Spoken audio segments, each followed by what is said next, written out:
Yun mga tol, sabi ko sa inyo, ito yung pinakamalaking problema namin ngayon ni Bradley. Isang pagsubok na naman to mga tol, pagsubok na di basta-basta na kuhanin, malampasan to mga tol. Iusap tol, isang hindi mapagpalang araw po sa amin, sa akin, kasi bigla ang pangyayari po mga tol. Emergency na umakyat kami dito dalawa ni Bradley sa bundok. Hindi ako makapaniwala mga tol sa nangyari ngayon kaninang umaga na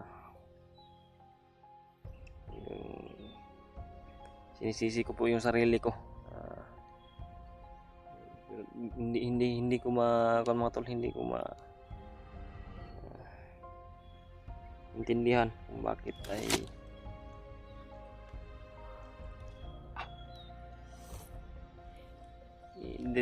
diretsuin ko na po kayo mga tol sa problema namin ngayon ni Bradley, sa pinakamalaking problema po. Si Brad Carlos at saka yung anak ko na si Cyrus at si anak ni Bradley sa masamang palad po ay kinuha po ng mga bandido, kinuha po ni Brad Arnel.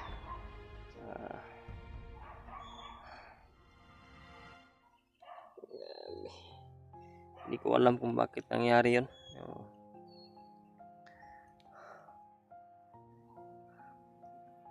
Tingnan ako ng tawad kay Bradley. Huwag nyo sana po akong sisihin mga tol. Hindi lang sa video ko na in-upload ko sa Facebook ay hindi tungkol doon, hindi dahil doon ay natuntun yung kubo ko, natuntun yung bahay ko. Yung lumusob po ay si Brad Arnel. Napaka kuha niya sa doon. Hindi pasensya na po kayo mga tol sa wag ko ngayon hindi ko magulo pa yung isip ko mga tol kung bakit natuntun talaga nila yung bahay at kubo ko doon mga tol. At kasama pa yung anak ko at saka yung anak ni Bradley na kinuha nila, at si Brad Carlos dala rin nila mga tol. Kaya nga kami na dito ngayon, emergency na nagmadali kami na sinundan sila para man namin, pero malayo na po siguro sila mga tol. At nagmumotor din po daw kasi sila, sabi ng lolo sa testigo po mga tol.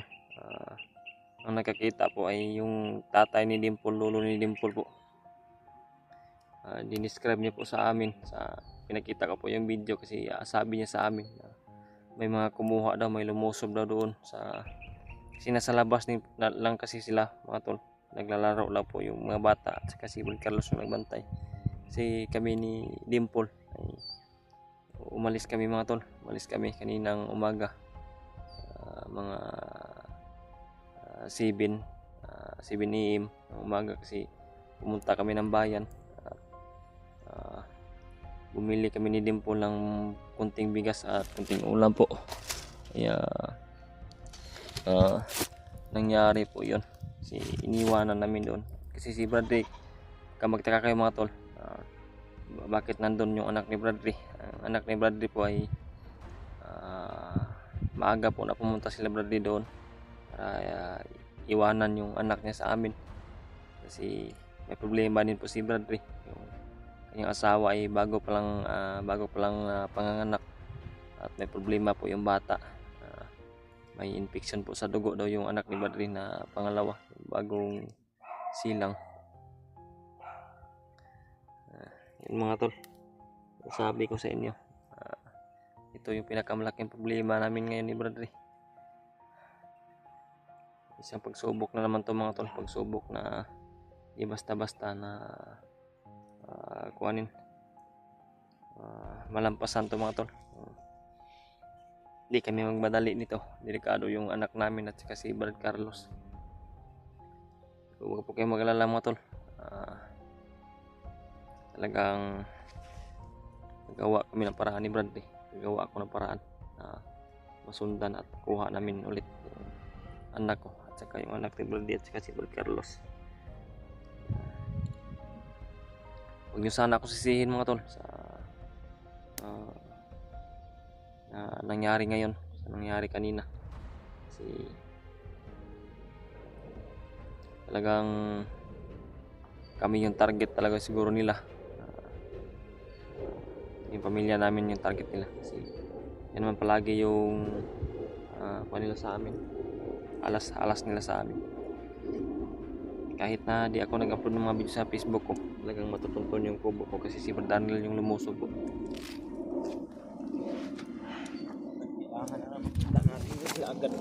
Oh.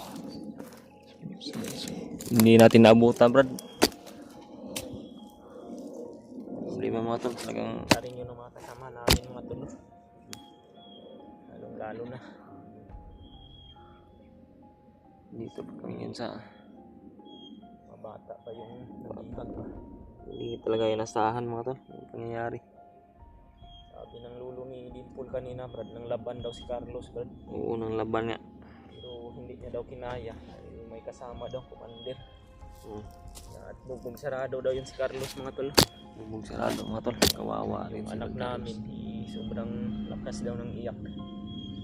Buti na lang nakapagtago yung lolo ni Dimple mga tol. At hindi siya nadamay sa may dumaan pa dito na pagkihap ng mga bandido. Yung mga sasakyan pang dumaraan dito mga tol. dito pa kami sa Bago lang kami ng pahapit ni Bradley dito ng motor. Sobrang layo dito yung bundok na napuntahan namin mga tol. Dahil nagtanong-tanong kami sa mga nadaanan naming bahay. Sabi nila dito daw patungo na bundok na ito. may mga nakakita po mga tol. Last po namin tinanong yung bahay dyan mga tol. Yan. May isang matanda po dyan na babae na nakatira. Sabi niya mayroon daw siyang namataan kanina dito. At dito daw dumaan mga tol. Dito na dumaan, Brad. Baka nandun na sa malayo yun ba? Aakyatin namin ni Brandon. Yan mga tol. Yan yung aakyatin namin dyan. Dyan kami patungo ngayon. Sobrang layo pa yan mga tol. Talaga ito yung asahan mga tol. Hindi sa pangyayari mga tol. Hindi nga baka paniwala si Bradley kasi Anak ko dun sa bahay nila Brandib mga tol. Dahil pumunta po kami dun sa cemetery. At sila Brandib naman po ay pumunta ng bayan dahil namili sila ng bigas. Dahil naubos na yung bigas nila at ulam. Pagbalik nila, wala na po yung anak nila mga tol. Puro po mga tagal na rin tong minamanmanan kung saan tayo nakatira, Brad ba? Ang isa pa Brad kasi si Brad Daniel yung lumusob. Kabisado na yun sa bayan ba? Kabisado na yun sa kabisado na din yung lugar ng Brad ba no? Sana po mga tol. Share niyo po itong video sa mga kasama namin mga tol. Share niyo po mga tol. Baka sakali kami na makita rin nila doon sa mga makita rin nila may makuanan sila na ayaw ko rin po na ma-stress yung asawa ko mga tol. Bago pa lang po anak ko baka mabughat. Anak pa lang yung anak asawa ni Bradley. Sobrang lakas ng iyak niya kanina. Naalaman niya nabihag yung anak namin. At binabuti ko na rin po mga tol. Nilipat ko siya ng bagong boarding house mga tol. Para hindi po kami masundan. Hindi rin sila makuha mga tol. Yung asawa naman ni Bradley. Yung sa lolo lang niya to. Doon pa rin sa bahay ng lolo niya. Meron naman yung yung panangga ng mga kalaban ng lolo ni Dimple mga tol. Matibay din yung lolo ni Dimple Brad. May hindi niya lang sinubukan na iwanan kanina dahil sobrang dami ng kalaban. Damay pa siya. Sobrang galit ka ni lolo. Kung hindi pa daw nakuan yung hindi pa lang hawak daw yung mga bata, hindi pa lang hawak ng mga kalaban. Namili ako ng maraming kuan Lalaban din daw sana siya. Namili ako ng maraming konsumo natin. Yan nga baon na namili. Walang uwian to Brad. Hindi tayo uwi Brad. May kapitan nyo dito. Na kami ng kape. May baso dito sa bago. Maubos to eh. Hanap kami tayo ng tindahan sa bundok. Tapos sabi na lang sa mga kasama namin mga tol. Emergency ito pag Ihag talaga yung anak ko. pag-akyat namin mga tol. Wala pang laba yung mga damit namin. Dali-dali po talaga kami umakyat ni Daddy mga tol. Para nagbabaka sakali kami na masundan namin agad. At kita namin mga tol. Sobrang iyak ng mga asawa namin kanina mga tol. Asawa ni Kami Bradley. ngayon dyan ni Bradley sa Si bundok. asawa ko. Kaya natagalan din kami. Dyan sa lipad dyan mga tol. Nasa likuran pa siguro. Malapit lang yan tingnan dito mga tol. Pero pagpuntahan mo yan, daanan mo yan, marami pa yung dadaanan. Kami po kami yung pagdasal ni Bradley mga tol. Sana po kita namin sa mas lalong namin. Daan tayo Brad. Yan mga tol ah. Huwag niyo po sanang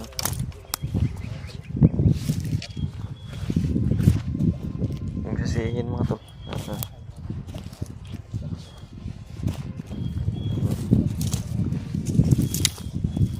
Handa rin ako.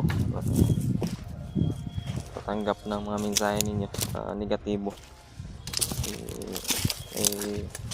Kamalian din ako na nagawa. Pero handa ko po isugal ulit yung buhay ko para maligtas yung anak ko at yung anak ni Brad Rick at saka si Brad Carlos. Pero yun naman talaga yung dahilan yung video ko mga tol. Kasi yung lumusob ay si Brad Arnel. Ganitong hindi tayo magkapagpuan mga tol. Matuntun talaga yung iba. Kasi sobrang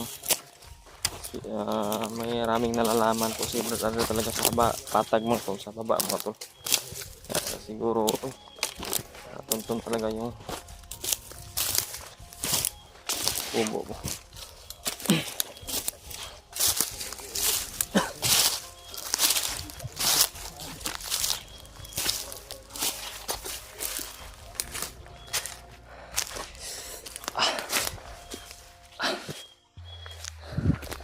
Naawa rin ako kay Brad Ray mga tol kasi nanggaling pa ito sa problema ba sa hospital bago pa lang itong nakalabas sila at ngayon may problema na naman na dumating.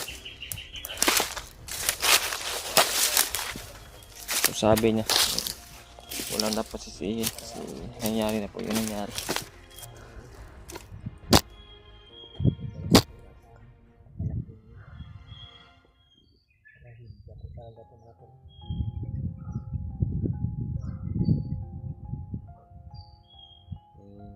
Siguro Brad kung hindi ka umalis Brad baka madamay ka pa Brad ba. Kamadamay pa ako Brad kasi Pero may puruhan pa yung dad na itakas mo yung itakas ko yung anak natin. anak natin ba.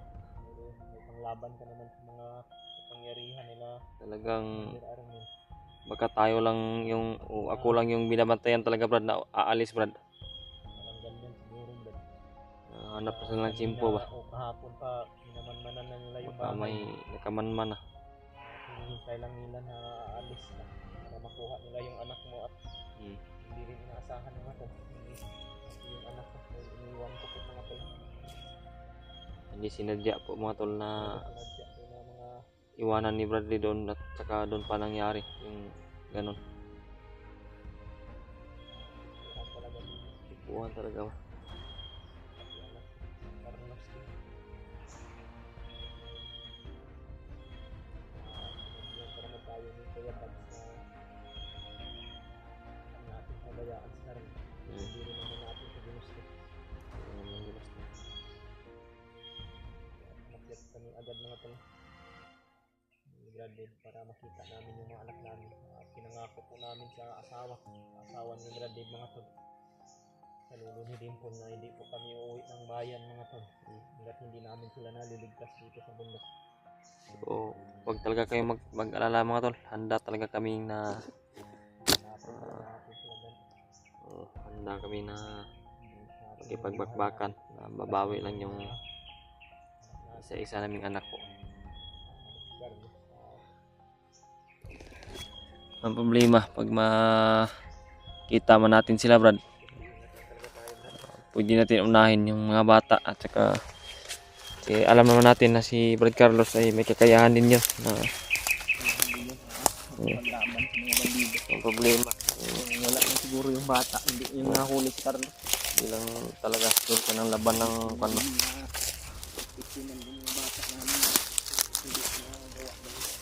Maraming kalaban. Kasama pa nila si Commander Arle.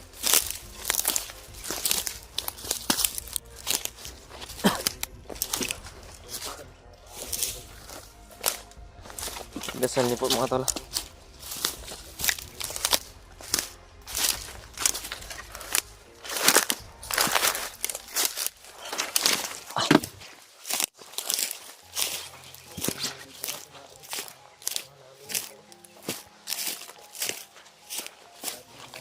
Abangan niyo po, matinding bakbakan to mga tol. Talagang